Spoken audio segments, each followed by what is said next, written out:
Como é que foi que evoluiu do GLS, essa foi a pergunta que chegou, para LGBTQIA+, o que é esse mais?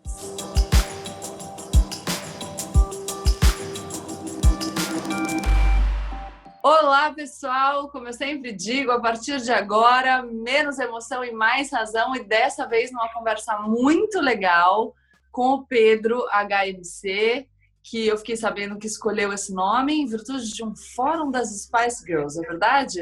Adolescência gay, que era da minha época, né? Tinha o quarto forrado de pôster delas ali. Mas é que eu tinha um site, tinha um fórum, e aí meu login era meu sobrenome abreviado. E aí ficou HMC, aí me chamava assim. O Mentira. Pedro é dono do canal Põe na Roda desde 2014. Aliás, a gente já diz aqui que daqui a pouco quem vai estar respondendo perguntas para ele no canal dele sou eu. Então, o que a gente decidiu fazer hoje? Eu abri uma caixinha de perguntas no meu Instagram e eu falei para as pessoas fazerem perguntas sobre a comunidade LGBTQIA+, até porque a gente teve no domingo a Parada São Paulo, que não pôde ser dessa vez na Paulista em virtude dessas ordens de distanciamento social, mas que teve lugar aí online para que todo mundo pudesse curtir. E aí eu achei que seria interessante chamar alguém para que a gente pudesse resolver algumas dúvidas das pessoas. E, Pedro, a primeira dúvida foi: que raio significa esse tanto de letra e por quê? E como é que foi que evoluiu do GLS, essa foi a pergunta que chegou, para LGBTQIA+, o que é esse mais? Muito bom. Eu lembrei do negócio aqui, que é a nova sigla, segundo pesquisadores do Reino Unido. Bom, vamos lá. Muita gente, inclusive, independente de ser LGBT ou não, faz confusão com esse lance da sigla. Historicamente, como que começou? No começo de tudo, nem tinha sigla. Era tudo viado, né? Você pegava sapatão, gay, travesti, os viados ali. Ou gay, tipo, no inglês, né? Antes disso, gay até era uma ofensa, né? Você ia falar que você era gay, aqui no Brasil você falava, fulano é entendido, porque a palavra tinha uma conotação tão pesada, sabe? Ser homossexual era uma coisa tão errada, que você falava entendido. Nos Estados Unidos tinham outras gírias, falavam he's a friend of Dorothy, tipo Dorothy do Mágico de Oz, porque os gays amam a Judy Garland, enfim, né? Tem essa história aí, você pegar, meio que a diva pop dos gays mais velhos e tal. Bom, se organizando politicamente, no início se deu o nome de GLS, porque eram os homossexuais masculinos, que eram os homens gays, as mulheres lésbicas, homossexuais femininos, e S era simpatizante. O que era simpatizante? Era tão raro você ter pessoas fora da sigla que apoiassem essas pessoas, o preconceito era tão normal, a maior parte das pessoas achava certo você não aceitar pessoas gays, lésbicas, que os héteros que nos apoiavam também eram parte da minoria, então eram simpatizantes. Depois que outras letras, não que elas foram surgindo, mas outras pessoas que não eram heterossexuais cisgênero, porque por que existe a sigla? Na real, seja 3 letras, 5 letras, 10 letras ou 15, são as pessoas que não são como a maioria da sociedade, que é heterossexual cisgênero. Que aí a gente vai explicar quando você for falar de transexualidade. Vou explicar por que você é cis e eu também sou cis, embora você acho que seja hétero e eu seja gay. Enfim, é uma outra questão. Todas as pessoas LGBTQIA+, são pessoas que não são hétero cisgênero. Depois do GLS, tinham pessoas que também se atraíam por homens e mulheres. Então, onde estavam os bissexuais? Aí colocaram o B na letra. E também tinham as pessoas trans, que se dividiam aí entre mulheres trans, travestis, e também, mais posteriormente, veio se descobrir também a existência de homens trans e se colocar essa discussão na mesa aí, que é uma questão até mais recente, não que não existisse antes, mas como a discussão antigamente era muito abafada, como isso era muito desconsiderado, não era nem pesquisado, sabe? Qualquer pesquisa acadêmica de sexualidade, até algumas décadas atrás, era rechaçada, sabe? Hoje em dia que você consegue explorando esse tema com seriedade e tal. Então aí veio a letra T. Além dessas pessoas, com o tempo, você vai descobrindo que, cara, existem pessoas de gêneros e orientações sexuais de todos os tipos. Você vê que a diversidade ela é imensa. Então o que acontece? A sigla vai crescendo cada vez mais. Teve até uma notícia que saiu de ativistas do Reino Unido que falou que a sigla, se fosse incluir todas as letras que tem hoje, seria LGBTQI+, CAPF2K+. Eu nem sei o significado de todas essas letras, mas assim, é muito difícil a gente falar um código de barras, né? É meio complicado. Então, assim, mas é uma evolução de cidadania, a gente pode dizer. Porque, então, se num primeiro momento a gente tem GLS que restringe muito as possibilidades, conforme essas novas formas de viver vão sendo reconhecidas como legítimas, e aqui eu estou dizendo reconhecidas como legítimas pelas pessoas que detêm o poder, enfim, e aí reconhecidas como legítimas por pessoas que estão dentro desse padrão hegemônico que é o que você falou, né? O heterossexual cisgênero. A gente vai reconhecendo, dando visibilidade, e aí a gente vai colocando na sigla. Mas eu quero te fazer uma pergunta, porque eu acho que algumas pessoas ficam com essa dúvida. Se eu não disser comunidade LGBTQIA+, ou usar essa nova sigla do Reino Unido, mas eu usar só comunidade LGBT, tudo bem? Tudo bem, não tem problema nenhum. Eu, por exemplo, no meu site, cada colaborador escreve de um jeito. Às vezes fica LGBT, LGBTQIA+. Eu, por costume, escrevo LGBT, mas não é errado. Ou eu coloco LGBT+, porque realmente não existe um consenso. Quando tiver um consenso, que, sei lá, vai ter que ter uma reunião, assim, da cúpula do Vale, falar assim, gente, a sigla é essa. Só que, mesmo que haja um consenso, você vê que historicamente a sigla vai mudando, porque vão surgindo novas identidades, e é importante realmente, assim, cada letra existir, se fazer presente, porque você mostra para muitas pessoas que se identificam com aquilo que elas não são sozinhas, que elas não são únicas. Eu sou de uma geração onde, quando você se entendia gay, você achava que você ia ser o único gay da escola, do bairro, não tinha Grindr, internet estava começando, assim, quando eu era adolescente. Então, inclusive, a internet foi um grande divisor de águas, assim, porque você descobria... Conta pra gente o que é o Grindr.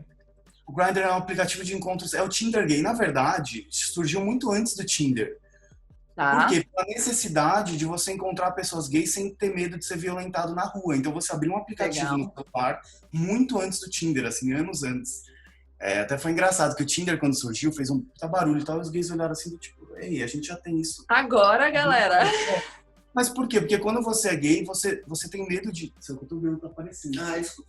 Você tem medo de paquerar na rua, de olhar pra alguém, porque se olhar pra um cara achando que ele é gay e ele não for, pode ser que ele se ofenda e na ignorância dele ele vai querer te dar um soco, porque ele sentiu ali a masculinidade dele ameaçada, né? Isso acontece muito nessa cultura machista.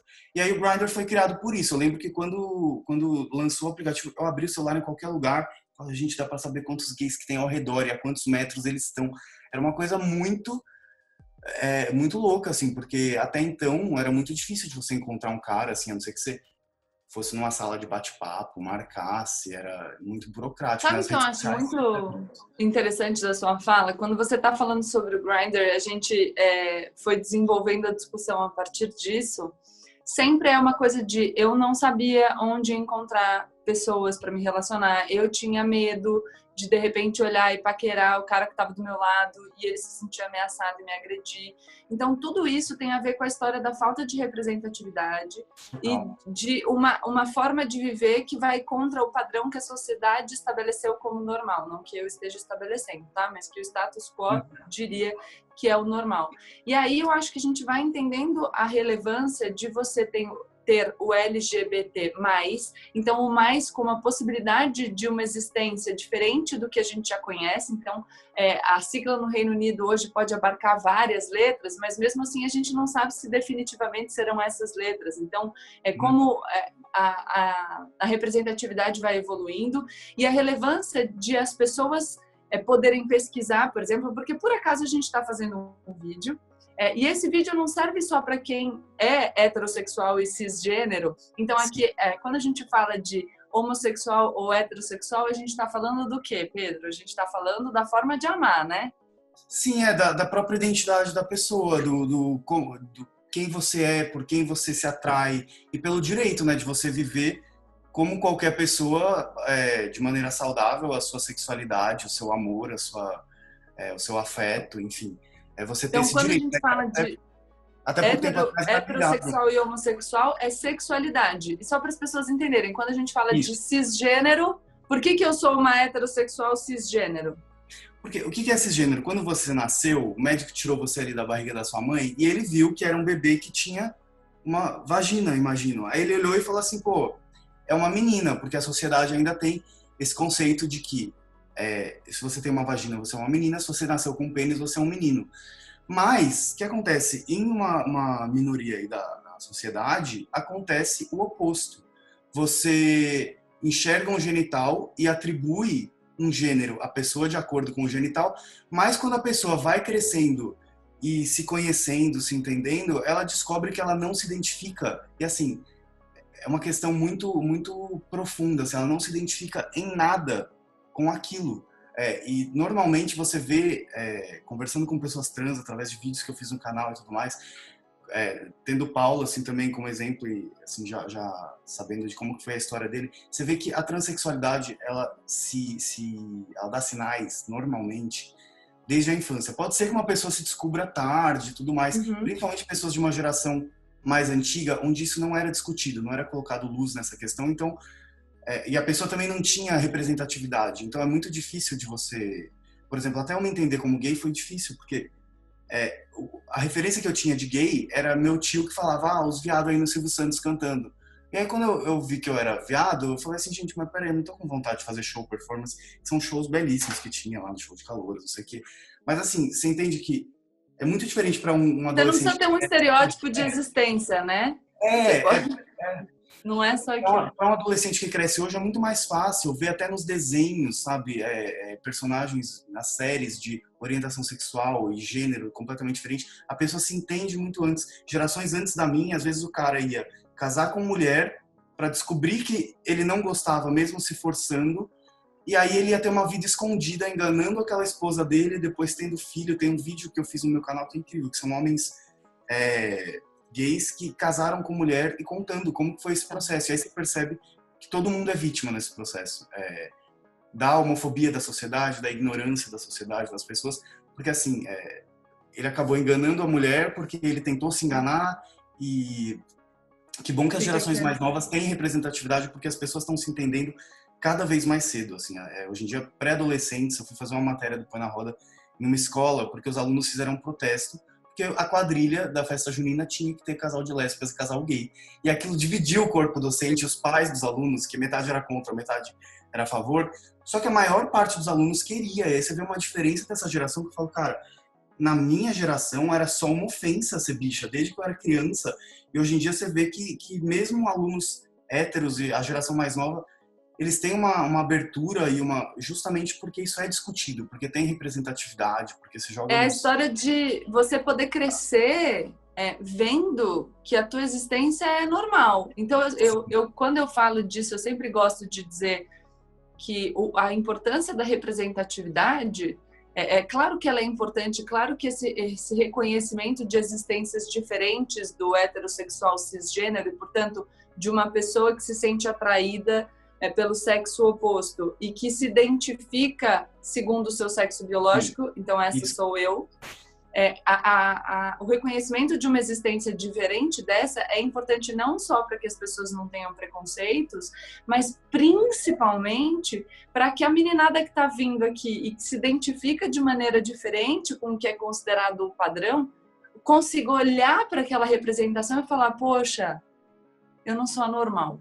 Sim. Porque o que eu sempre digo é você se perceber e de repente você achar que aquilo não é o natural, que não é normal, que você está errado de alguma maneira, deve ser muito frustrante. A gente já vai conversar disso, mas antes eu queria só garantir que as pessoas entendam. Então vamos lá.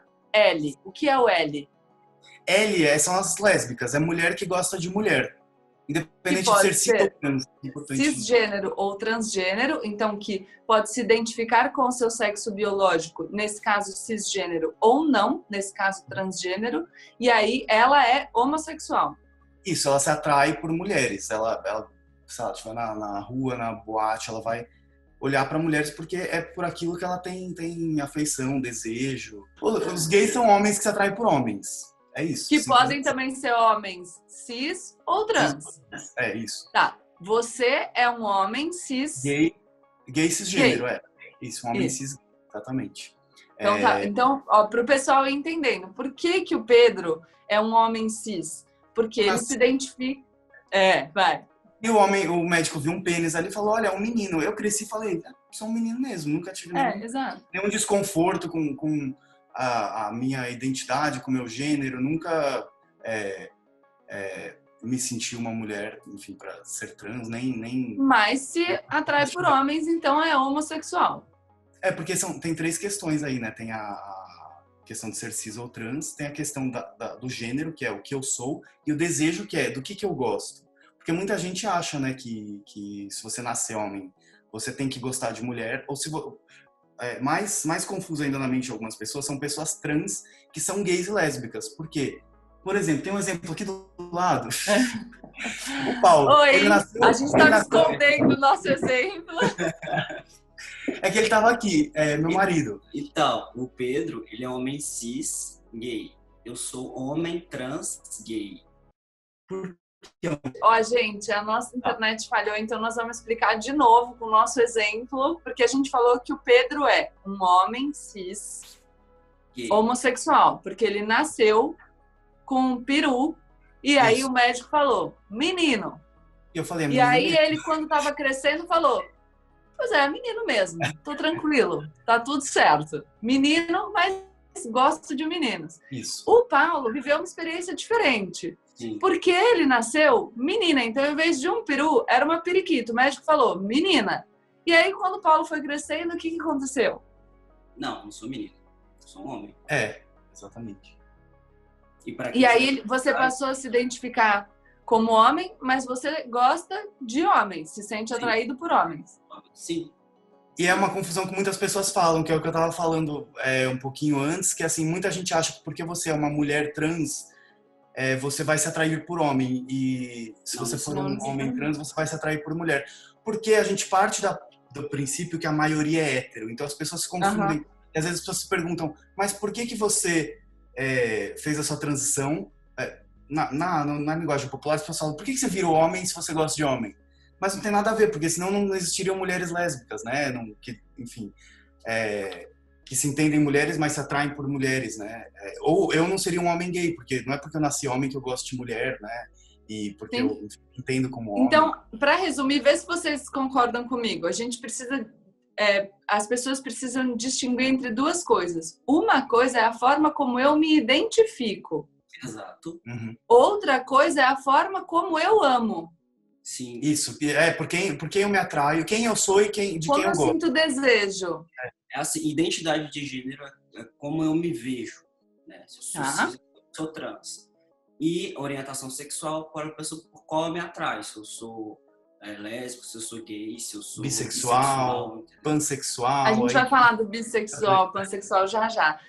E eu acho que uma coisa da fala, principalmente do Pedro, que tá falando mais, acho que o Paulo é um pouco mais tímido. Nossa, ele é muito. Depende. Eu comento.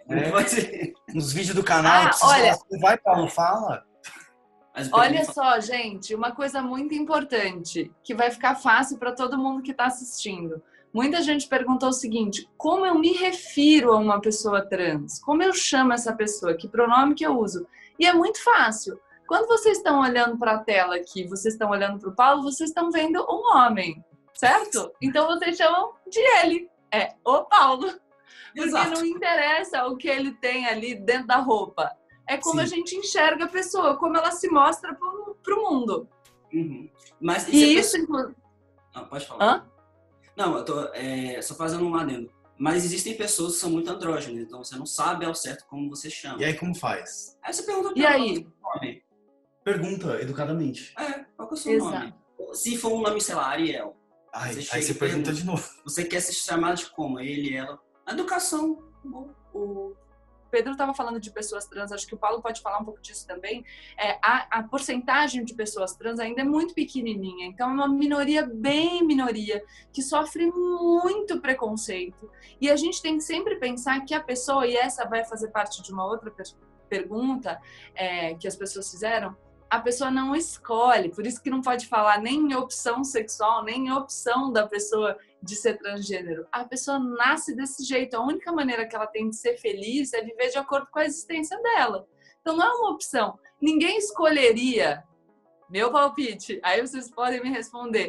Ninguém escolheria fazer parte de uma minoria tão estigmatizada. Você não vai escolher sofrer preconceito, você não vai escolher ter a chance de ser agredido na rua porque você deu a mão para a pessoa que você gosta. Você não define por quem você se atrai. Você pode até tentar controlar o comportamento. Por exemplo, eu posso de repente falar assim, eu não me aceitar como gay e não ficar com homens, mas assim, o meu desejo lá dentro, ele continua. Tá lá? Aqueles centros de cura gay que existem, que na verdade são centros de tortura, assim, que convencem essas pessoas de que elas são erradas e de que elas não podem manifestar a própria sexualidade, elas podem cair num casamento hétero forçado, mas elas nunca vão viver em paz ali, plenamente sendo elas. Você controla o comportamento, mas você não controla o desejo ali dentro, sabe, de você. E é muito opressora, enfim, são pessoas que muitas vezes se suicidam, em casos de depressão, assim, muito acima da média da população, porque é uma pessoa que vive tentando, em vez dela se aceitar e entender quem ela vive querendo corresponder ali ao que a maioria diz que é certo. E vive toda triste, vez que a gente tenta corresponder ao que as pessoas esperam, a gente acaba sendo mais triste, né? Exato. E aí você entende por que grande parte assim, dos LGBTs tem muito mais casos de depressão, de suicídio, porque tem uma sociedade ali te falando que você não está certo. Dependendo do meio, isso é muito mais difícil, principalmente eu vejo assim, igrejas mais conservadoras e tal, em que você não tem nem escapatória, assim, todo mundo vai te falar constantemente que você está errado e você vai viver com aquela pressão, sabe, de que você está pecando, de que você vai para o inferno, de que você...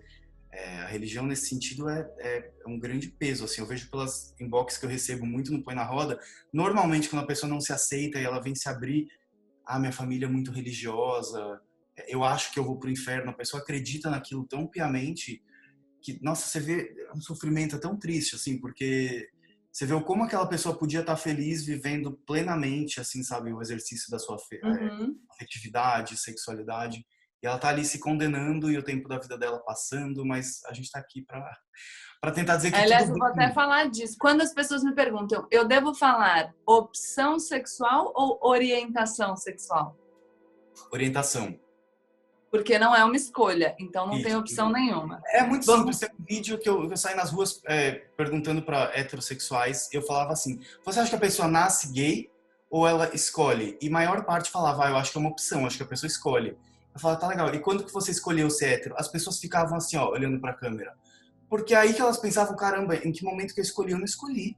Você começou a sentir atração por pessoas ali, quando os hormônios, enfim, surgiu a adolescência, que você começa a olhar os meninos ou para as meninas na escola, você percebe que você é diferente ali, quando você é gay ou lésbica, porque a maioria dos meninos estão olhando para meninas e você não.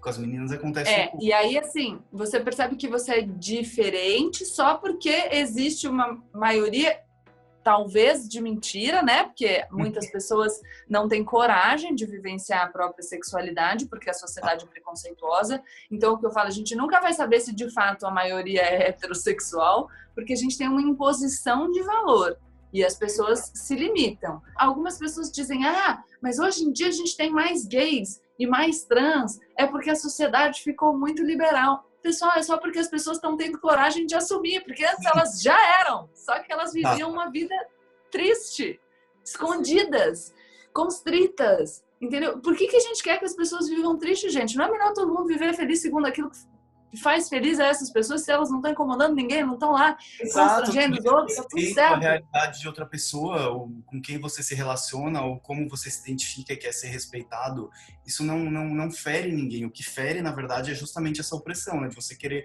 forçar pessoas a serem quem elas não são. Aí vamos continuar. Então a gente já fez LGBT. Aí temos a letra T.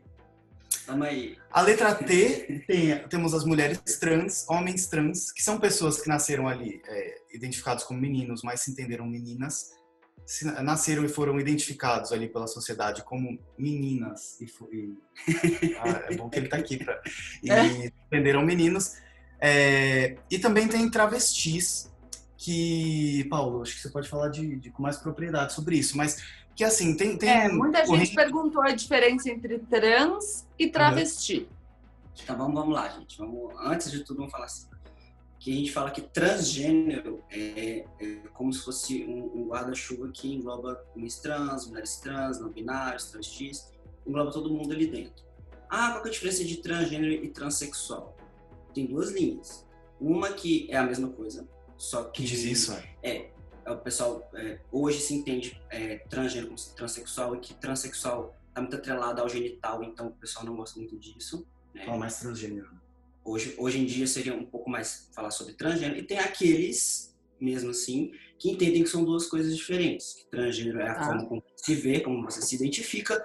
Entretanto, o transexual é aquele que faria a cirurgia da genitália, enfim. Eu, por exemplo, se for nessa base, eu sou transgênero, mas não sou transexual, porque eu nunca fiz cirurgia de genitália. Mas também não é um consenso, né? Como ele falou. Porque pra gente o que é? A genitália é só um detalhe. Entendeu? Sim. Que tem pessoas trans... é o seu gênero e como você se identifica ali e acabou. Tá. E a questão... Então as pessoas não precisam se preocupar tanto em diferenciar o transexual do transgênero. Vamos colocar... Para quem está entendendo agora, a gente deixa o transgênero como valor. Então, o importante é como a pessoa se identifica, não interessa para ninguém o que ela tem ali no meio das pernas. Na dúvida também, se você quiser saber, é a mesma coisa quando, sabe, você tá uma pessoa andrógena de nome Ariel na sua frente. Pergunta educadamente, que eu acho que Se funciona, como ela se identifica. Falando como você gosta de ser tratada. Se você ficar em dúvida, o bom é sempre perguntar. Porque mesmo assim, até educadamente. Entre pessoas que eu já gravei pro canal, assim, vários vídeos com mulheres trans, travestis, existem respostas diferentes entre elas, assim, umas que vão falar, não, eu sou travesti, não, eu sou mulher trans. E aí é muito uma questão de identidade da própria pessoa, principalmente. Então, na dúvida... E muitas mulheres trans falam que são travestis, e tudo é questão de empoderar do nome, da questão da história, aquela coisa toda.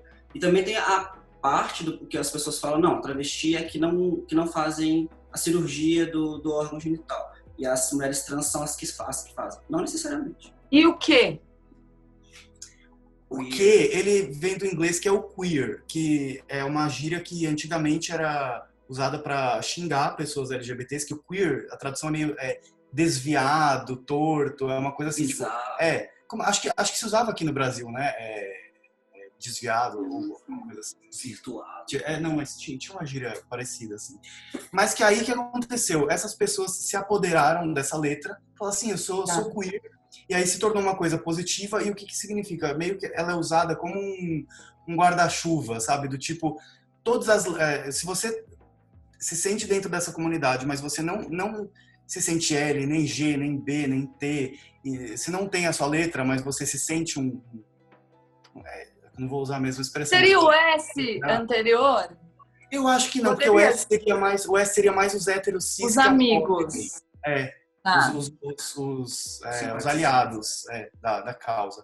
Mas o queer seria assim, eu sou LGBT, mas eu não tô nessas letras aí, eu sou uma outra identidade, tenho a minha própria... Tem pessoas não binárias, tem pessoas... O que é não binário? O mundo, ele é muito não binário, né? Ele é muito dividido entre menino e menina, entre azul e rosa. O mundo é muito binário, né? Muito binário, exatamente. Agora, tem pessoas que não se encaixam nesse conceito de... Mesmo pessoas trans, às vezes, não se sente necessariamente, olha, eu sou uma mulher e ponto, ou eu sou um homem e ponto. Tem pessoas que simplesmente transitam entre um e outro. De masculino, feminino, homem e mulher.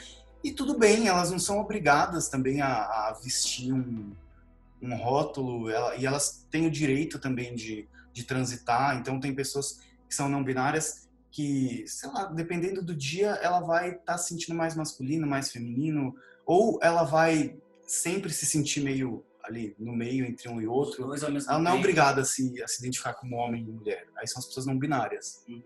Tá, eu acho engraçado, engraçado não, você falou assim, olha, a gente tem o não binário porque tem pessoas que estão ali entre o masculino e o feminino, então a gente não precisa binário, essa coisa de dividir entre bom, mal, preto, branco, dividir em dois pólitos, feminino e masculino, e a pessoa pode transitar entre esses dois, então tá no não binário. Só que aí, de qualquer forma, o rótulo não binário é um rótulo, mas aí é o que a gente falou lá no começo, a importância você dizer que isso existe para que quem está se sentindo assim fale, puxa, isso existe. Tem alguém que é não binário também e tudo bem eu me sentir desse jeito.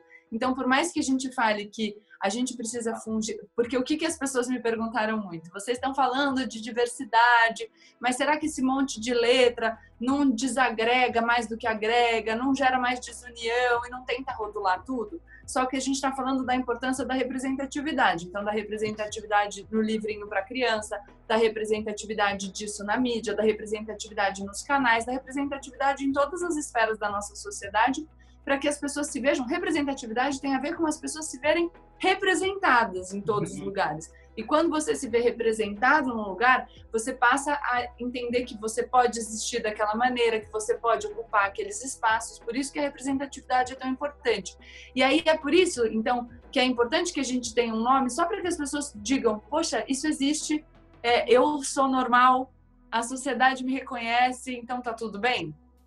Isso, eu entendo essa questão de que muita gente fala, são muitos rótulos, mas de fato são. Mas eu acho que assim, a gente identifica esses rótulos, dá visibilidade para eles, para que no futuro, eu acho que é para esse lugar que a gente caminha, principalmente vem nas gerações mais novas, para que no futuro a gente não tenha rótulo para ninguém, nem pro hétero, porque de verdade, não interessa para ninguém. Poxa, isso foi uma coisa muito legal que você falou. Isso é importante no sentido da gente conseguir direitos e igualdade, mas, de fato, o ideal seria que a gente tivesse essa igualdade, não fosse necessário você ter esse rótulo, mas por enquanto é necessário, porque para as pessoas se identificarem, se entenderem, mas eu acho que no futuro... Até usar para colocar, por exemplo, nas leis, uma pessoa trans, se as pessoas não verem que as pessoas trans existem, por exemplo, eu, homem trans, como é que eu vou pedir... Como é que a lei vai me ver que eu necessito, para quem quer se hormonizar, porque tem homens trans que não se hormonizam, de usar a testosterona, por exemplo. E também meu direito de ir para um ginecologista. Antigamente, como é que eu ia no ginecologista do SUS? Falavam que é fraude.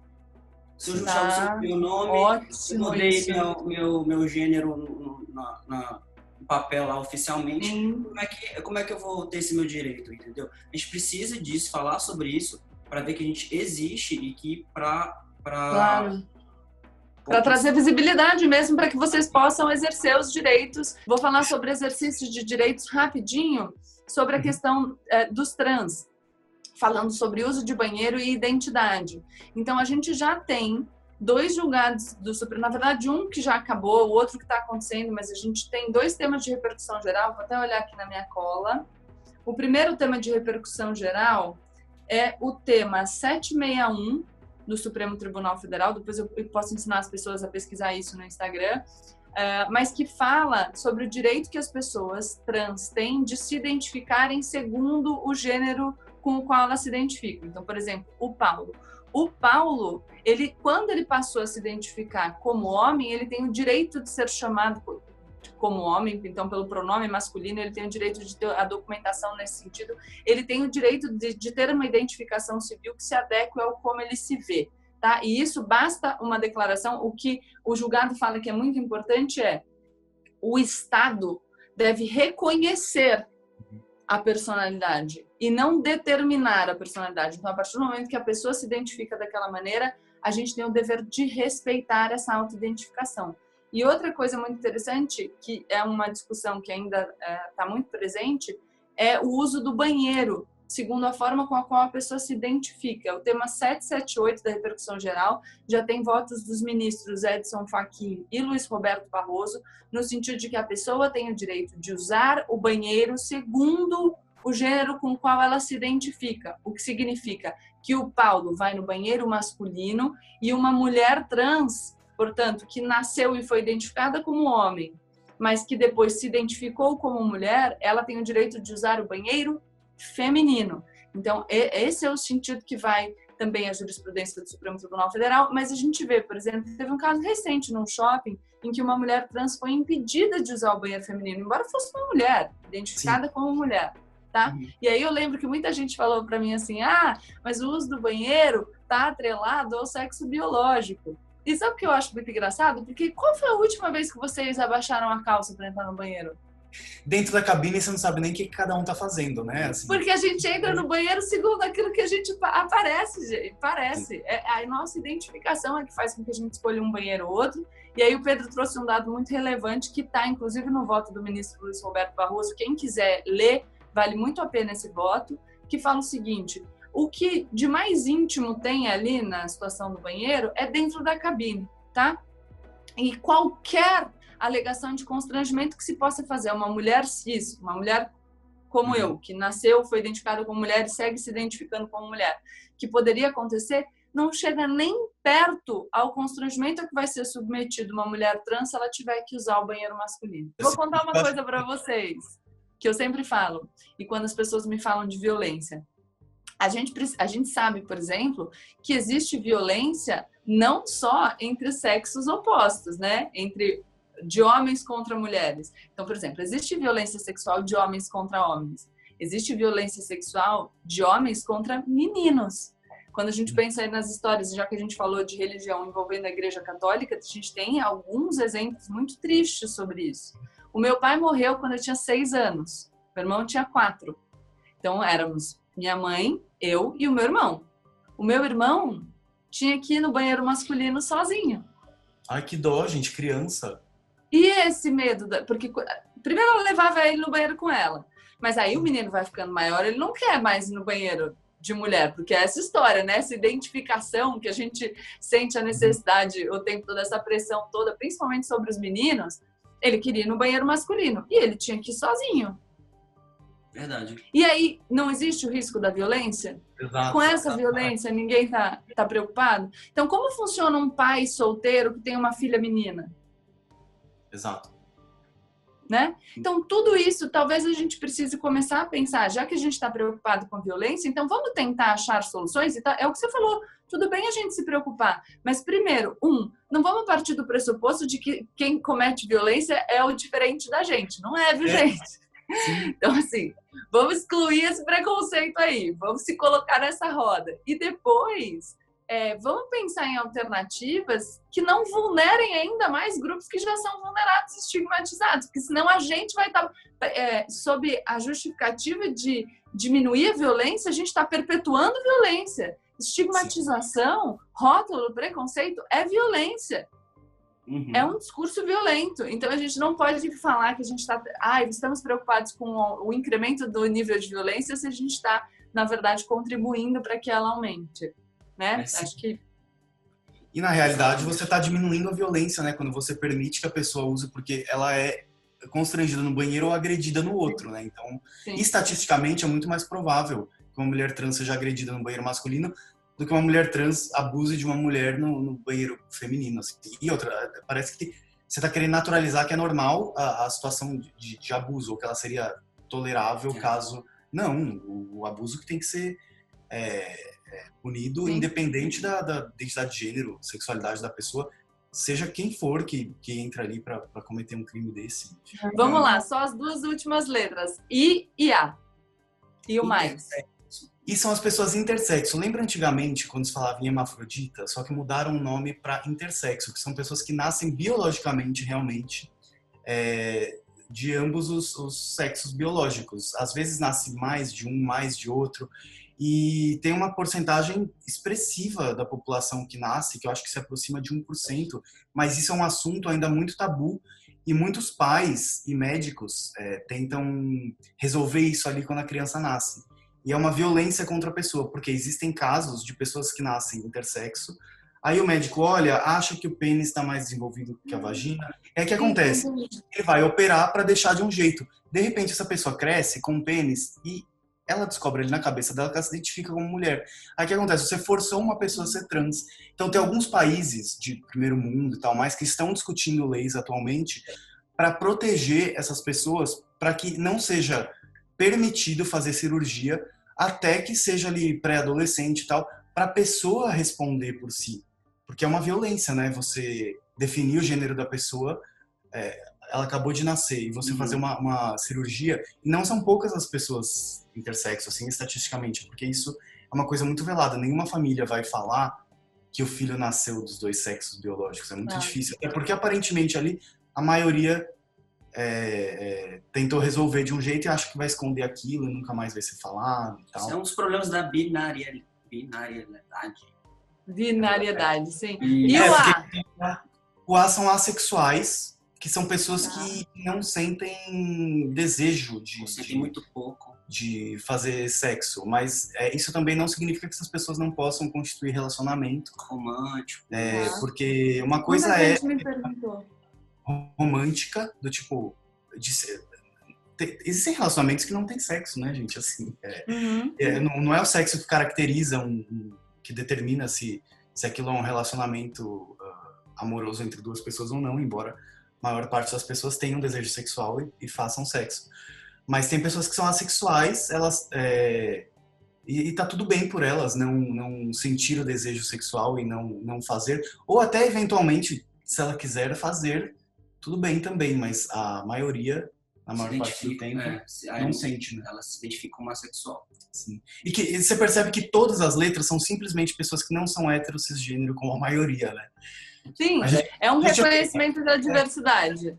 Sim. E tem uma coisa interessante que eu já estou começando a falar sobre, por exemplo, pessoas cisgêneras, vamos supor, o Pedro, um homem cis, se reconhece como homem, ele é um homem, tá? Só que ele não gosta da genitália dele, ou seja, ele quer fazer a cirurgia e ter uma vagina. Da mesma forma que o homem trans não quer fazer, eu posso optar ou não por fazer cirurgia na genitália, porque uma pessoa cis também não pode ter isso. Mas é uma questão bem nova e que tem poucos casos e acho que no futuro a gente pode descobrir que existem pessoas, tipo assim, eu sou um menino, nasci menino, mas cara, acho que eu queria ter uma vagina, talvez me sinta mais à vontade assim, não sei. Mas assim, isso é uma questão ainda complexa. A sociedade vai aquele negócio, né? A dinâmica na sociedade, as coisas vão, né? Mas ainda basicamente, a gente falou das letras. Vamos lembrar que tem o mais. Então, que o mais relevante de tudo isso é a gente entender a diversidade. Principalmente as pessoas que estão assistindo são cisgênero e heterossexuais. Entenderem que a gente não é o normal ou o padrão. A gente é só mais um. O mundo comporta diversas existências e a gente tem que conviver com elas de forma harmônica e respeitar principalmente. Acho que a gente podia qualquer dia fazer uma live, porque a gente foi respondendo as coisas no meio. Você tinha falado também muita coisa. A gente nem falou tipo, de trans nos esportes, né? Que é uma questão bem... eu acho que a gente pode tratar. Eu só, antes de acabar, queria dizer, porque eu acho que é importante para as pessoas entenderem, que o Supremo Tribunal Federal criminalizou a homofobia. Então, foi uma ação direta de inconstitucionalidade por omissão, junto com um mandado de injunção. Basicamente, são instrumentos constitucionais para que se possa questionar a omissão, a falta de ação do Congresso Nacional, no sentido de fazer uma lei que proteja esse grupo. Então, o que decidiu o Supremo Tribunal Federal é que o crime de homofobia passa a ser abarcado dentro ali do conceito de racismo, tá? Então, foi uma criminalização. O ministro Celso de Mello, que era o relator desse caso, deu um voto super legal. Para quem quiser entender melhor essas questões de gênero, sexualidade, enfim, pode ler o voto do ministro Celso de Mello, porque é um voto fácil de entender. Tá tudo muito explicadinho. As pessoas me perguntaram muito também sobre essa questão do ativismo judicial e da questão do superencarceramento no Brasil, com essa equiparação da homofobia com o crime de racismo. Acho que eu posso comentar isso num outro vídeo, porque são questões técnicas, mas muita gente falou sobre isso. Saber sua opinião sobre isso. Eu queria muito saber sua opinião sobre isso. Você quer que eu dê uma palhinha? Eu quero. Só uma coisinha aqui. Homotransfobia. Acho que seria mais inclusivo. Assim. Quê? Homotransfobia. Tá. Porque é a lei da... Olá, tá vendo, gente? Tá tudo bem. O Paulo acabou de me falar que homotransfobia é um termo mais adequado, e aí eu uso homotransfobia e tá tudo certo, a gente segue aprendendo. Eu acho que isso é muito importante de acontecer, viu, Paulo? Porque as pessoas se sentem muito constrangidas, têm medo de serem ridicularizadas ou de receberem um tratamento agressivo porque eventualmente não usaram o melhor termo. Então é um ótimo exemplo que a gente esteja conversando numa boa e você me fale, me dê uma dica e eu possa melhorar. Eu acho que a nossa intenção tem que ser sempre se aprimorar. A minha opinião é que, de fato, a gente precisa tomar cuidado com decisões judiciais que criam tipos penais, porque embora a gente esteja falando de reconhecimento de direitos para um grupo, a gente está falando de uma restrição de direitos, porque criar um tipo penal é sempre uma restrição de direitos, e é muito complicado que isso venha por meio do judiciário. não porque não me seja uma pauta cara, não porque eu não acho que a gente devia ter essa proteção, mas pela forma que ela aconteceu, a gente tem que ficar atento, porque isso é bom agora, mas pode não ser bom, entendeu? Então a gente pensa agora, por exemplo, que o Bolsonaro vai ter a oportunidade de indicar 2 ministros para o STF. Então, de repente, se a gente tiver juízes substituindo a atuação do Congresso Nacional em outros aspectos, pode ser que seja ruim. Vamos pensar, por exemplo, se a gente tiver o Supremo Tribunal Federal atuando para ampliar o conceito do crime de terrorismo. Entendeu? Num contexto em que a gente tem manifestações de rua e tal, políticas. Mas, enfim, eu já falei até um pouco disso, acho que a gente tem que se preocupar, mas foi o que aconteceu, até porque o nosso Congresso Nacional é um Congresso Nacional muito conservador, então difícil que a gente tivesse um movimento para criminalizar a homotransfobia, já aprendi, mas por isso que a gente tem que ficar muito atento nas eleições. O Brasil é um país conservador, não é à toa que a ministra Damares Alves tem tanta popularidade, e por isso que a gente precisa sempre discutir esses assuntos, trazer visibilidade para essas pautas, para a gente poder votar direito também e ter um Congresso um pouquinho menos... Enfim, eu não queria usar só conservador, eu queria dizer até meio reaça, mas... É isso mesmo. E sobre a questão do superencarceramento, é um problema. A gente já teve o reconhecimento do estado de coisas inconstitucional no Supremo Tribunal Federal, do nosso sistema carcerário. A gente tem um sistema carcerário superlotado que aumenta também o nosso índice de violência e insegurança, embora às vezes a gente ache que prender as pessoas é uma solução. Eu, como criminalista, não acho que o direito penal é a solução para todas as coisas. Pelo contrário, acho que o direito penal só deve ser usado em casos muito específicos e como último recurso, mas também é um assunto muito amplo que a gente pode discutir eventualmente num outro vídeo. Acho que a gente sempre tem que estar atento, porque a gente fala às vezes, olha, criminalizar não é a solução para tudo, mas também, enfim, é a solução que tem se apresentado no mundo que a gente vive. Então são discussões complexas que a gente precisa desenvolver.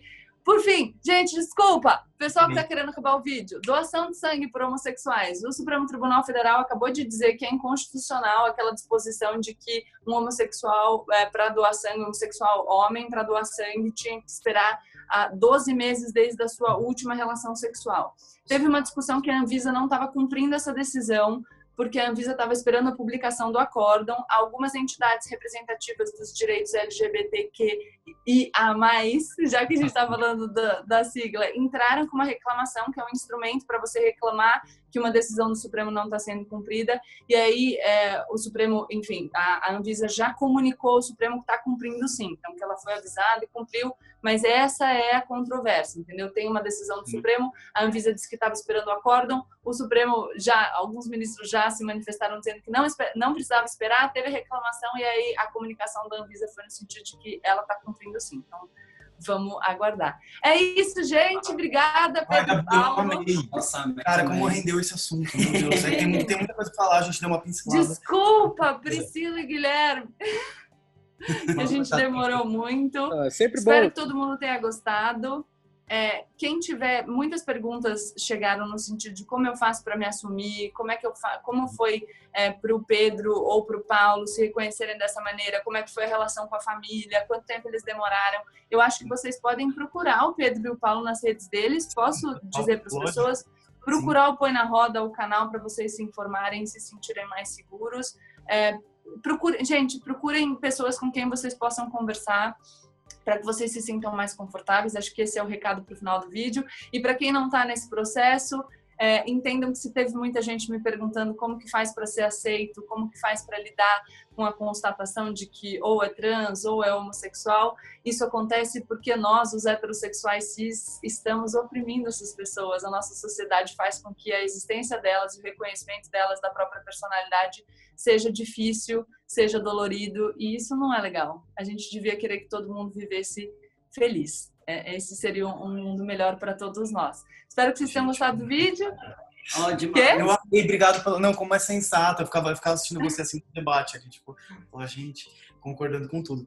Enfim, mas obrigado pela oportunidade, é maravilhoso estar aqui, é incrível a gente furar essa bolha, sabe? Porque eu tenho um canal LGBT, assistido por muitos LGBTs, e é incrível sempre estar em outros espaços pra gente conseguir unir todo mundo, sabe? E deixar de ser uma minoria no sentido de fazer a maior parte da sociedade. Voz, né? Tudo, Então deixem o like de vocês. Se inscrevam no meu canal, se inscrevam no canal do Pedro também. E Obrigado, compartilhem esse vídeo. Obrigado. Beijo, gente. Beijo, meninas. Tchau, tchau. Tchau.